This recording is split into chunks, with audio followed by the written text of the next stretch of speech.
une question dans ton vécu personnel en tant que streameuse féminine sur Twitch. Tu as des exemples de ce que c'est d'être streameuse féminine sur Twitch aujourd'hui, qu'on se rende compte au-delà de cet événement-là qui a fait l'actualité ici, mais de ton vécu personnel? Oui, totalement, et j'ai mon exemple, mais vu qu'on gère aussi streamer, j'ai aussi des exemples de toutes les streameuses aussi que j'entends et que je vois passer. Enfin voilà, ça arrive tout le temps, enfin je vais pas dire, heureusement moi ça me touche pas tous les jours, mais donc on a un serveur Discord où les streameuses échangent, etc. Je dirais, il n'y a pas une semaine où il n'y a pas un témoignage d'une streameuse qui a reçu des messages inappropriés ou des insultes ou que sais-je. Donc ouais, c'est super fréquent. Et c'est aussi une peur en plus, je pense, quand on est une femme. Il y a beaucoup de femmes qui viennent nous trouver sur Streamer qui aimeraient se lancer dans Twitch et qui nous disent, oui, bah, le souci c'est que si je me lance, je sais que je vais avoir des remarques. Ouais. Et c'est horrible de se dire, on n'est même pas encore lancé, qu'on s'attend déjà à avoir des remarques. Donc, et je pense que peut-être un homme aura moins cette peur de se dire, ok, je vais me reprendre des remarques sur mon physique ou quoi que ce soit. Donc, oui, ça me fait penser à quelque chose aussi que je voyais hier soir, par exemple, avec Jean Massillet, qui tous les jeudis soirs en France anime une émission qui s'appelle Backseat, et il disait, par exemple, lui hier soir, donc il revenait aussi sur cet épisode-là, et il disait, lui en plus il parle de politique, et il disait, c'est vrai que si j'avais été une femme, je pense que j'aurais jamais osé me lancer sur Twitch et parler de politique, potentiellement de sujets très clivants. Et donc c'était aussi une manière de dire, voilà, c'est vrai qu'il faut aussi se rendre compte qu'en tant qu'homme, on a des privilèges qui ne sont pas du tout ceux que peuvent avoir les femmes, en tout cas sur une plateforme ici comme Twitch. Ouais. J'en profite aussi pour saluer ceux qui nous rejoignent là pendant ce live. Bonsoir à toutes et tous qui nous rejoignent. Je vois aussi que Zut Rézut indique que le concert de jeudi soir dont on parle peu était très chouette. Alors c'est vrai qu'on l'a pas mentionné, mais donc ce Z-Event a commencé par un concert en live avec plusieurs artistes, dont Kikessa, dont Fianso. On a aussi parlé évidemment du fait que Z-Event c'était aussi un grand événement qui, il faut le souligner, était très ambitieux et s'est bien déroulé en tout cas d'une manière générale et a permis de récolter des dons, et donc c'est très bien. Mais donc voilà, on l'a aussi mentionné, mais c'est vrai, tu fais bien de le mentionner, il y avait aussi un concert au tout début de cet événement qui était à remarquer. J'avais aussi une question pour toi, Chloé, par rapport à cet épisode-là, parce qu'on le disait, Zerator, donc l'organisateur, l'initiateur de l'événement, a réagi après. Certains lui ont reproché de réagir un peu trop tardivement. Qu'est-ce que t'en penses toi aussi de cette réaction? Est-ce que tu penses qu'il aurait dû, lui ou d'autres, réagir beaucoup plus rapidement et beaucoup plus fermement aussi peut-être? Je pense en fait que surtout c'est que quand on a un événement d'une ampleur pareille, c'est qu'il faut vraiment s'entourer de personnes qui gèrent vraiment au final la modération de l'événement et de voir que tout se passe bien, parce que je pense que l'important dans un événement comme ça, c'est que tout le monde se sente à sa place, et au final c'est vraiment ça. Je pense que Zerator tout seul, c'est plus possible de gérer un événement comme ça. Il faut vraiment s'entourer et qu'il y ait vraiment une équipe qui soit dédiée à ça et de veiller que tout va bien. Justement, il y a Matsozor qui nous demande quels outils de modération peut-on mettre en place pour anticiper les remarques déplacées ou insultes sur Twitch. Toi qui es une streameuse, peut-être que tu as des outils aussi à nous conseiller là-dessus. Ouais. Je dirais que le truc principal, c'est avoir des modérateurs, des personnes de confiance. Donc les modérateurs, c'est des personnes de confiance qui viennent sur notre chaîne et qui ont des pouvoirs, on va dire. Donc par exemple de bannir quelqu'un qui envoie des insultes ou supprimer des messages, etc. Je pense que ça, c'est vraiment le truc le plus efficace.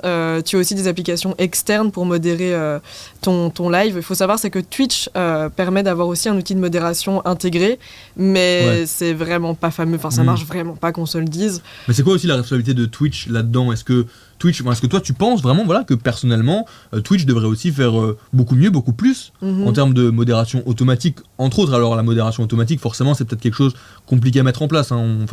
On peut imaginer les soucis avec une modération automatique, mais est-ce que Twitch devrait faire beaucoup plus aussi lui-même finalement dans ce souci de modération? Je pense totalement, parce qu'on voit qu'il y a des applications externes qui font très bien le job, donc techniquement c'est pas impossible, mais je pense que Twitch, c'est pas non plus un souci d'argent parce que ça reste Amazon. Je pense que juste ils se disent que ça vaut pas le coup pour eux et que ça leur rapporte rien, ce qui est totalement dommage. Et je pense que oui, ils pourraient très clairement le faire, parce qu'on voit qu'il y en a d'autres qui le font. Mais peut-être que d'un point de vue business, ils se disent que ça vaut pas le coup, et c'est super dommage, parce que du coup on doit vraiment avoir recours à d'autres outils totalement externes pour se protéger au final.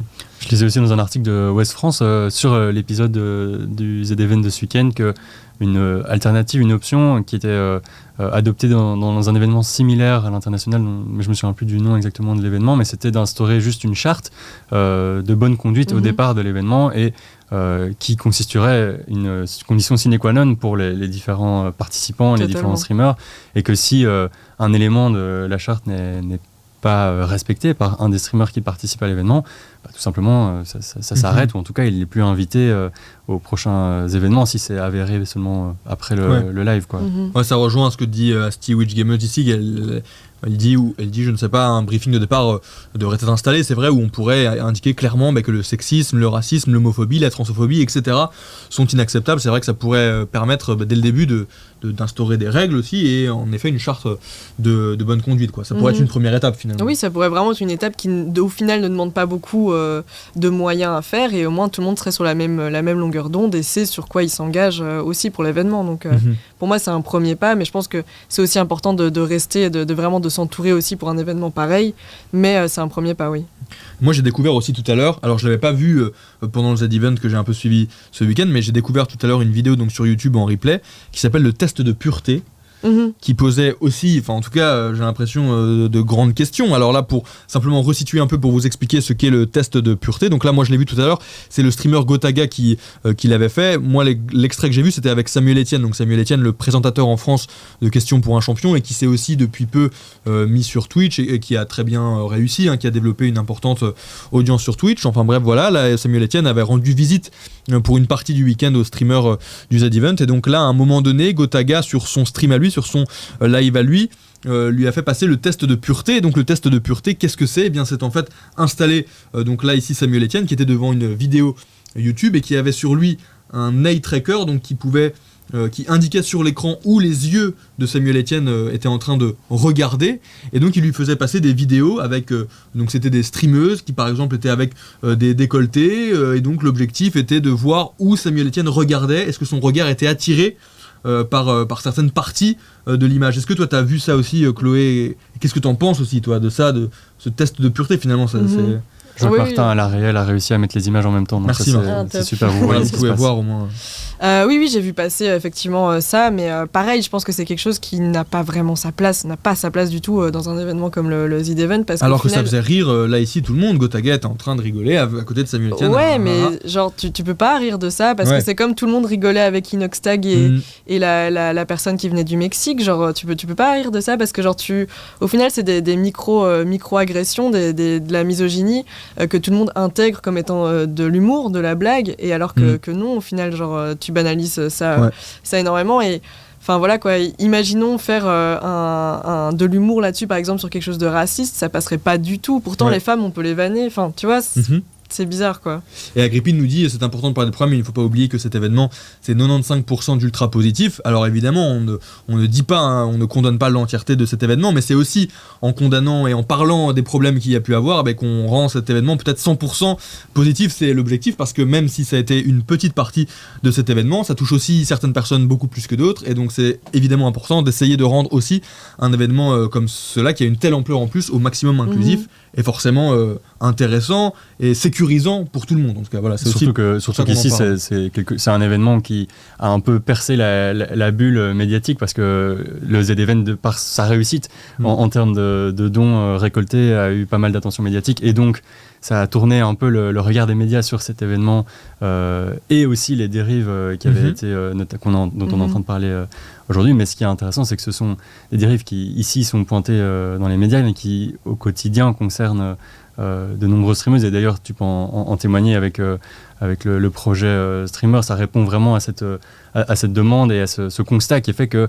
les streameuses ont cette barrière supplémentaire, si je puis dire, avant de commencer à se lancer en tant que streameuse sur Twitch, qui est la barrière de la peur de se faire allumer en commentaire, qui plus est en live. C'est-à-dire qu'il faut arriver à encaisser quand même un certain nombre de messages directement en direct. J'imagine que ça doit être aussi quelque chose qui a une réalité au quotidien pour de nombreuses personnes. Oui, c'est la réalité. Et je suis totalement d'accord. Hein, le Z-Event, c'est vraiment énormément de positif pour énormément de choses. Et justement, c'est qu'on veut que ça s'améliore et que ça continue sur la bonne voie totalement. Et voilà, c'est aussi pour que ça met en lumière donc, certaines problématiques qu'au final, on voit au quotidien. Donc c'est vrai que certaines personnes voient ça comme ok, il y a eu des petits soucis pendant le Z-Event, mais se rendent pas compte qu'au final c'est vraiment le quotidien de beaucoup de personnes. C'est ce que Ultia disait, genre qu'elle vivait ça au quotidien et que voilà quoi. Et donc quand on le vit au quotidien, ça nous amène aussi sur cette question du harcèlement en ligne que peuvent subir les femmes sur Twitch. On l'a vu par exemple aussi, la thématique du harcèlement en ligne était beaucoup arrivée chez nous au moment de la diffusion d'un documentaire qui s'appelle Sale pute, qui avait été réalisé par Florence Henault et Myriam Leroy, qui avait été diffusé sur la RTBF, mais sur sur chaînes également, sur Arte, je pense qu'il est disponible, et qui parlait de ça, de harcèlement en ligne que peuvent subir les femmes. Est-ce que toi, tu as vu aussi des exemples de harcèlement en ligne? On a vu, par exemple, en Belgique, Manonolita, la streameuse Manonolita, en subir les conséquences. Est-ce que ça, c'est un problème aussi qui est récurrent? Est-ce que ça évolue aussi, ou comment ça se... Bah oui, non, c'est un problème récurrent. Tu viens de citer Manonolita, il y a d'autres streameuses qui connaissent la même chose, beaucoup de harcèlement, etc. Ça peut aller très très loin. Je pense aussi à Kayane qui avait aussi un stalker qui la suivait, etc. Donc, est-ce que tu peux peut-être recontextualiser d'abord ce qui s'était passé avec Manonolita pour ceux qui n'auraient pas suivi Oui, voilà, Manonolita, ça fait maintenant, je sais pas, ça fait peut-être un an et demi qu'elle est harcelée d'une manière vraiment très, très violente sur tous ses réseaux sociaux. Ça a été des menaces de mort, ça a été des menaces de sa famille, etc. Donc c'est très très violent et ça continue encore maintenant. Et quand tu disais comment est-ce que ça évolue, je pense que malheureusement c'est qu'il n'y a pas vraiment d'évolution, parce que la justice belge, je pense que la justice française ça doit être plus ou moins la même chose, mais au final il n'y a pas vraiment de conséquences. Par exemple les harceleurs de Manonolita n'ont eu aucune conséquence, et il est là le problème, c'est que les gens harcèlent, les connaissait, c'est ça, on les connaissait, elle avait leur adresse, leur nom, etc. Et la justice ne fait rien. Donc c'est vraiment là qu'il y a un gros souci, c'est que je pense que les gens, quand ils harcèlent ou ils envoient des messages haineux, etc., ne se rendent pas compte que ça peut vraiment avoir un réel impact. Et pour l'instant, ça commence à avancer tout doucement. Je pense à l'affaire Aline Dessine, où il y a eu un petit peu une condamnation de son harceleur. C'est quoi cette affaire Aline Dessine, donc c'est une youtubeuse qui était aussi harcelée par une autre personne, je sais plus son nom par contre, c'était aussi un youtubeur. Et vraiment, c'était un harcèlement qui a duré très très longtemps. Et elle a gagné le procès et il a eu une condamnation. Et c'était une des premières histoires de cyberharcèlement qui était condamnée. Okay.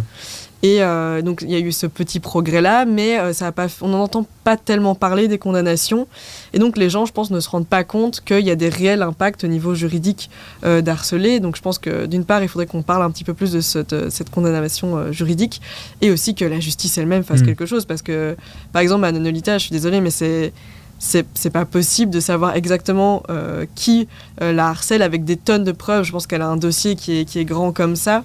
Et qu'on lui dise non, il faut plus de preuves. Enfin, voilà quoi, à un moment... Est-ce que tu sens quand même que les choses bougent un petit peu ou pas? Ou est-ce que t'es optimiste, toi, quand même, pour la suite? Ou comment est-ce que tu vois les choses évoluer quand même? Ça bouge, mais lentement. C'est comme je disais avec Aline Dessine, c'était un des premiers cas où il y avait vraiment une condamnation, mais ça bouge très très lentement. Moi, je suis quelqu'un qui reste très très optimiste pour le futur, parce qu'on voit qu'il y a plein d'initiatives positives et optimistes qui sont en train d'émerger pour parler des problématiques, parce que je pense que plus on en parle et plus on va vraiment réussir un petit peu changer les mentalités également.